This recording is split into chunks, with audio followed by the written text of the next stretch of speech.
Hello everyone, welcome to all of you. स्वागत है आप सभी का। आज की वीडियो में हम लोग क्लास 7th ज्योग्राफी का पहला chapter environment and it's totality या फिर एनवायरनमेंट का है। तो इस चैप्टर को हम लोग पढ़ेंगे, जिसमें हम लोग एनवायरनमेंट के कौन कौन से कंपोनेंट्स हैं इसके बारे में अध्ययन करेंगे। ये चैप्टर 1 का पहला ही वीडियो है, जिसमें हम मुख्य रूप से कंपोनेंट जो हैं उनकी भूमिका क्या है एनवायरनमेंट को डेवलप करने में, साथ ही साथ earth is a unique planet. Earth जो है, पृथ्वी जो है, कैसे यूनिक प्लानट है, कौन कौन चीज़ें इसको यूनिक बनाती हैं, और जो स्फीयर है हमारे पास 4 sphere, atmosphere, hydrosphere, lithosphere, biosphere, इसके बारे में अध्ययन करने वाले हैं। तो बने रहिएगा वीडियो के अंत तक। आइए शुरू करते हैं। वीडियो अच्छा लगता है लाइक करें, शेयर करें और सब्सक्राइब करें। साथ ही साथ इसके अतिरिक्त आपको कौन सी वीडियो की आवश्यकता है कमेंट करें। तो आइए शुरू करते हैं। सबसे पहले हमारे पास पॉइंट आता है इन्वायरमेंट, यानी पर्यावरण क्या है। Whatever you see in your surrounding, जो कुछ भी आप अपने आसपास देखते हैं, जिन चीज़ों को भी आप देखते हैं, उनको हम इन्वायरमेंट के अंतर्गत शामिल करते हैं।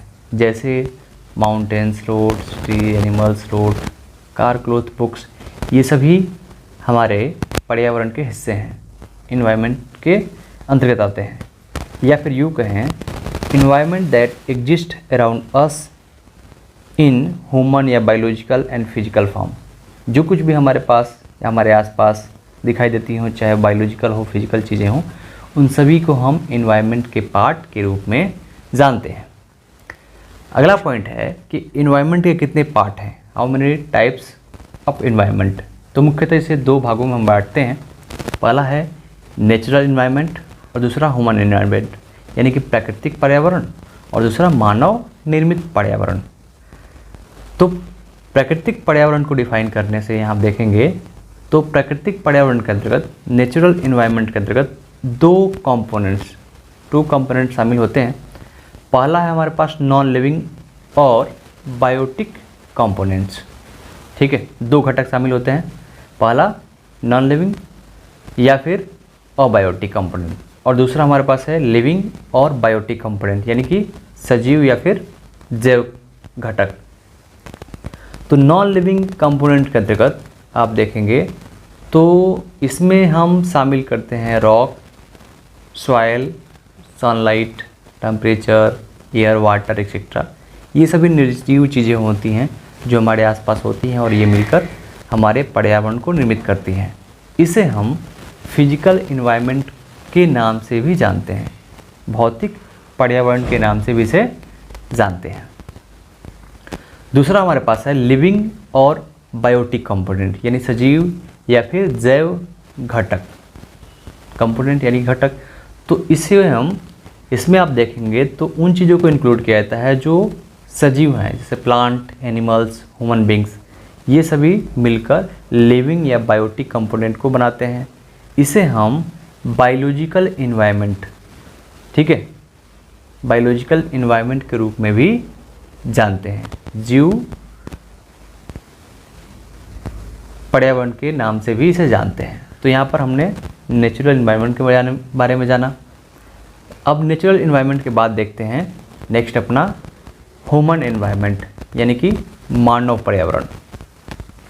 इसमें आप देखेंगे तो हम इसे डिफाइन कर सकते हैं, environment that is created by man using the natural resource. ठीक है, जब हम मानव प्राकृतिक संसाधनों का उपयोग करके जो पर्यावरण बनाता है उसको हम ह्यूमन मेड इन्वायरमेंट बोलते हैं, जिसमें हम शामिल कर सकते हैं रोड्स, बिल्डिंग्स, टेक्नोलॉजी, इंडस्ट्रीज। ये सभी जो आप फिगर में देख पा रहे हैं, ये सभी ह्यूमन एनवायरनमेंट के पार्ट हैं, क्योंकि यहाँ पर हम नेचुरल रिसोर्स के माध्यम से इन सभी वस्तुओं को बनाते हैं, और ये सभी एनवायरनमेंट के ही पार्ट हैं। ठीक है, तो यहाँ तक क्लियर होगा। चलिए अब आगे बढ़ते हैं। उसके बाद हम देखते हैं नेक्स्ट हमारे पास अगला पॉइंट जो आता है, काफ़ी इंपॉर्टेंट पॉइंट है कि earth is a planet with a unique environment. पृथ्वी जो है इसके पास एक यूनिक एनवायरनमेंट है, जिसमें आप देखते हैं कि यहाँ पर लिविंग थिंग और नॉन लिविंग थिंग मिलकर हमारे इन्वायरमेंट को बनाते हैं। ऐसा बाकी जो प्लानट हैं, चाहे हम मार्स की बात करें, सैटर्न की बात करें, यूरेनस की बात करें, नेपच्यून की बात करें, इन सभी प्लानट पर इस तरह के इन्वायरमेंट देखने को नहीं मिलते हैं, जिससे क्या होता है कि वहाँ पे ना ही किसी प्रकार के जीव दिखाई देते हैं। तो भारत या फिर जो भी देश यहाँ पे स्थित हैं पृथ्वी पर, इसलिए हैं क्योंकि यहाँ पर यूनिक प्लानट है। और यूनिक प्लानट के पीछे क्या रीज़न है, कौन कौन से कंपोनेंट हैं, क्या चीज़ें हैं जिसको यूनिक बनाती हैं, इसको आप समझेंगे तो यहाँ पर देखेंगे तो इसके यूनिक प्लानट होने के कारण यहाँ पर 4 स्फीयर हैं जो ये यूनिक बनाने में महत्वपूर्ण भूमिका निभाते हैं। ठीक है, 4 स्फीयर कौन कौन से हैं, तो यहाँ पर देखें, पहला लिथोस्फीयर, दूसरा हाइड्रोस्फीयर, तीसरा एटमॉस्फेयर और चौथा बायोस्फीयर। यानी 4 स्फीयर हैं जो मिलकर हमारे अर्थ को यूनिक बनाते हैं।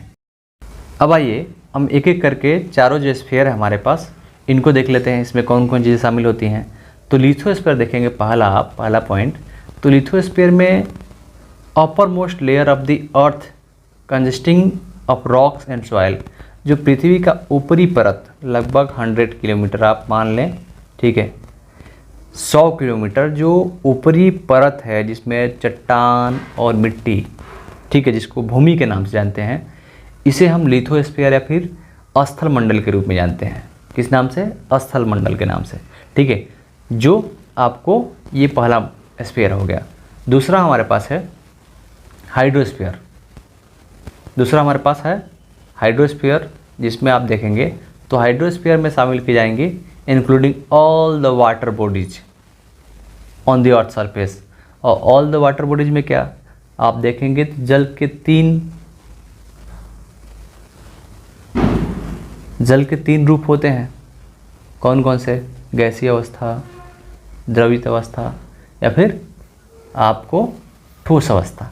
तो जल के जो भी 3 अवस्थाएं हैं, ठीक है, उन सभी को हम हाइड्रोस्फीयर में शामिल करते हैं। अब इसमें महासागर हो गए, नदियाँ हो गई, झील हो गए, तालाब, पोखर, जो भी जल हैं, चाहे ग्लेशियर के रूप में है, बर्फ़ के रूप में है, उन सभी जल के रूप को हम जलमंडल में शामिल करते हैं। ठीक है, तो ये आपका हो गया हाइड्रोस्फीयर। दूसरा हमारे पास लिथोस्फीयर हो गया। तीसरा हमारे पास है एटमॉस्फेयर, यानी कि वायुमंडल। एटमॉस्फेयर में envelope of air that surrounded the earth, चारों तरफ से जो हमारे वायु का एक आवरण बना हुआ है पृथ्वी के चारों तरफ से, इस वायु के मंडल को हम वायुमंडल कहते हैं। अब इसमें बहुत सारी गैसें हैं, मानव के लिए कुछ इम्पोर्टेंट है, कुछ प्लांट्स के लिए इम्पोर्टेंट है। तो आप देखेंगे तो ऑक्सीजन, ये प्राणवायु के रूप में जाना जाता है। साथ ही साथ नाइट्रोजन है, आर्गन है, हीलियम है, हाइड्रोजन है, तो इस तरह के हीलियम है, तो इस तरह के बहुत सारे गैसें हैं जो इम्पोर्टेंट हैं। इसके अलावा आप देखेंगे तो जैसे हमने बताया ओजोन काफ़ी इम्पोर्टेंट गैस है जो वायुमंडल के ऊपरी लेयर में पाई जाती है। और सूर्य की जो पराबैंगनी किरणें हैं, अल्ट्रावायलेट रेज, जो हानिकारक होती हैं, जिनसे कैंसर हो सकता है, उन सभी किरणों को पृथ्वी पर आने से कौन रोकता है? वो रोकता है ओजोन गैस। ठीक है, तो ओजोन गैस भी काफ़ी इम्पोर्टेंट है, तो आगे आप क्लास में पढ़ेंगे भी इसको। तो एटमॉस्फेयर में हम वायु के मंडल को शामिल करते हैं। ठीक है, 3 हो गया हमारे पास। कौन कौन से हो गए? एक हो गया हमारे पास लिथोस्फीयर, दूसरा हाइड्रोस्फीयर, तीसरा एटमॉस्फेयर। ठीक है, यहाँ तीनों देख सकते हैं, 3 हो गए। और अंतिम जो हमारे पास है बायोस्फीयर। ठीक है, यानी जीव मंडल इसको हिंदी में बोलते हैं। इसमें हम plant and animal kingdom together make biosphere, ये दोनों मिलकर बायोस्फीयर यानी जीव मंडल का निर्माण करती हैं। जब तीनों एटमॉस्फेयर, हाइड्रोस्फीयर, लिथोस्फीयर मिलती हैं, तब जाके आपको बायोस्फीयर का निर्माण होता है। यानी तीनों चीज़ों के सम्मिलन से ही जीव मंडल बनते हैं। यानी कि जब जल, हवा और स्थल, ये तीनों का सम्मिलन होता है, तब जाके हमारे पास जीव मंडल का निर्माण होता है।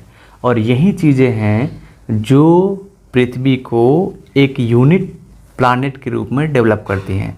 इस तरह के आपके जीव किसी भी प्लैनेट में नहीं दिखाई देंगे। कारण यही है कि हमारे यहाँ ये 4 जो मंडल हैं, ये काफ़ी महत्वपूर्ण भूमिका निभाते हैं जीवों का रहने योग्य इस ग्रह को बनाने में।